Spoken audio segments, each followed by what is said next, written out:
What is going on, lads, and welcome to another squad builder that is going to be a cool mix between team of the season players and non-rare gold. So I enjoyed making the squad the last time we did it, but it wasn't a particularly good squad, so I've gone ahead and tried out another one and see whether this one is going to be any better. It is, of course, team of the season. Now, by the time you guys are watching this, it is going to be the BPL team of the season. So if you want to go and get yourself any coins, open any packs, anything like that, there's a link down in the description to UT coins for you.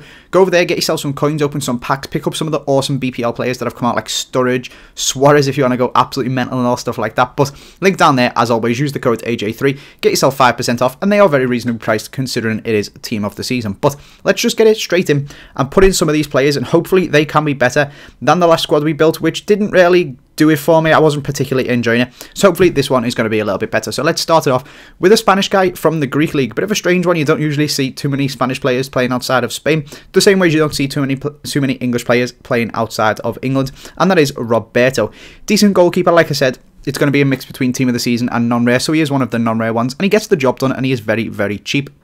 At centre-back, we have got his teammate, who is Greek this time, and it is Papadopoulos, is I think how you pronounce his name. A very good player, high defensive work rate, which is absolutely awesome to have in a centre-back. 75 pace, 78 defending, 78 heading. He is a very good player, and again, only going to cost you a couple of hundred coins, and I would highly recommend using this guy, especially the way you can pair him up with a team of the season. That is Manolas, who again has got a high defensive work rate. He's even faster, and he's got even better defending and heading stats. What an absolutely incredible just trio these guys are. Manolas is a discard value team of the season as well, so you can pick all three of these guys up for about 12k, which is just absolutely fucking mental.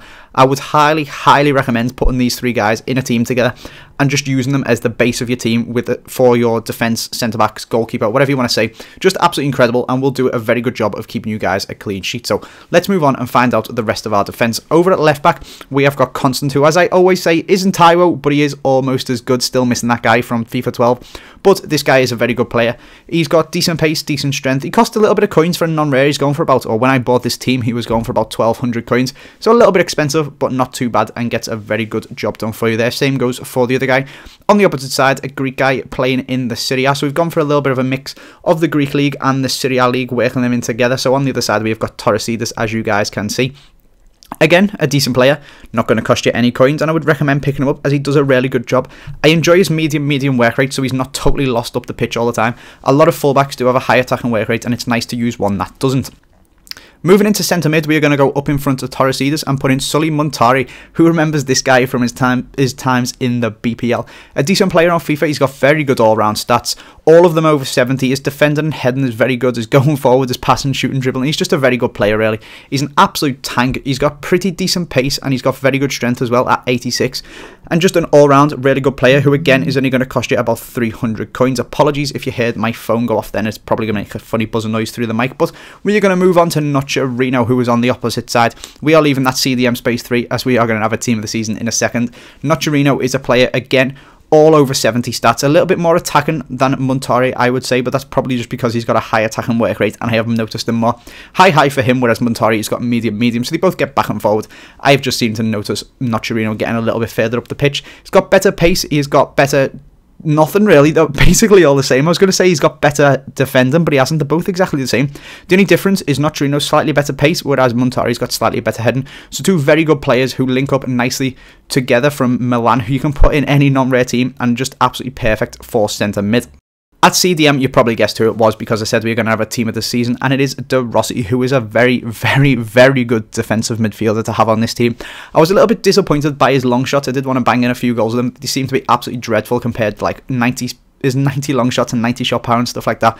It just didn't seem to come off for me, but for breaking up play, 89 heading, 88 defending, 73 pace, which I wasn't expecting from this guy at all. He's all over 70 again, getting close to all over 80, which not many players on this game have. I think there is 3 now, and this guy is absolutely fucking awesome at centre defensive mid.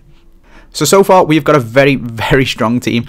The place where this team failed, and it really did get on my nerves because it's such an incredible base for a team with this defence and midfield, is up front. So up first, we're going to have Gervinho at left wing, and then we're going to have Niang at right wing. So we're going to put these guys in quickly and talk to them about them as a whole. And you can see we're playing the false 9, so we're going to a centre forward, who is again a team of the season. And this time it was Cersei, who I had absolutely miles and miles of just I don't even know what the word is. I was just really looking forward to him. I thought he was going to be so good, so much promise in this guy, and he turned out to be absolutely terrible for me. So again, I'd like to hear your guys' opinions. A lot of you guys saying you absolutely love Quintero in the last video. So drop down in the comment section what you think about Cersei. Javinho is actually a decent player on foot. I didn't expect that at all. Nianga's high work rates let him down. And Cersei, I just didn't really see anything from him. I'm not sure if it was because he was playing centre forward and this formation just doesn't suit me or something like that. Maybe it's just a bad formation in general. Let me know what you think about that. But I would much have preferred to have played a normal 4-3-3 and stuck Balotelli up front. So that is my opinions on that. But apart from the strike force, this is a very, very good team. And I would actually recommend building it just minus the Cersei player and minus Niang. And maybe put in who's a really good player that you could put Balotelli in the striker and then a sick right wing from the Serie A, and you would just be absolutely laughing. Bibiani, everyone loves abusing him. Put Bibiani right wing and put Balotelli in striker, and you would absolutely smash people with this team, as it is a very good team. And I only struggled to get goals, but that is going to be the squad, lads. Like I said, by the time you've seen this, the BPL team of the season will be coming out, and maybe I'll try and pick up a better striker from there and build another one of these squads, as I do enjoy making them and using them. But that is going to be the end of the video, lads. I only scored 4 goals with this team in the 5 games that I played, so we did keep a lot of clean sheets, and most of the games like boring 0-0s or 1-0s or 1-0s or something like that. No really any decent goals at all, so I'm not going to put any goals at the end of this video. In the past videos where there has been goals, you guys have been asking for the song, and that song is Tobu Hope, so if you want to search that up on YouTube, you will be able to find it. This time, though, no goals. Hopefully the next team I can score some absolute quality goals and have a nice little compilation for you guys at the end. But apart from that, lads, like I said, really recommend the midfield and the defence, but the strike force just didn't do it for me, so go out, try these players out, and let me know what you think. But apart from that, lads, thanks for watching. Make sure you subscribe if you're new. Hope you have enjoyed this video, and I will see you next time.